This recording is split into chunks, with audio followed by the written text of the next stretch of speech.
Let's take a look at what volume and capacity is. We use volume and capacity to help us measure liquids. Liquids are measured in milliliters and liters. Milliliters can be abbreviated as ml, and sometimes people write the L as a cursive L. Liters can be abbreviated as a capital L. Volume is the actual amount of space that a liquid takes up in a container. So for example, if you had a 500 milliliter bottle of Coca-Cola, if the bottle was full, the volume of the liquid would be 500 milliliters. But if you drank half the bottle, the volume of the Coca-Cola would only be 250 milliliters.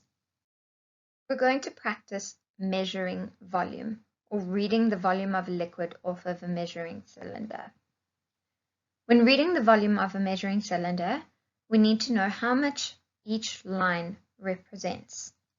To do this, we need to, step number 1, read the first number from the bottom. Step 2, count the number of lines from 0 until we see the first number. Step 3, divide the first number by the second. And step 4, count the number of lines until your liquid stops.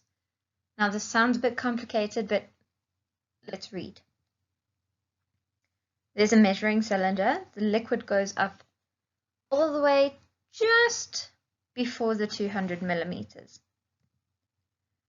So the first step is read the first number from the bottom. The first number is 100 milliliters. The second step is count the number of lines from 0. 0 is the very, very, very bottom. So count 1, 2, 3, 4, 5, 6, 7, 8, 9, 10.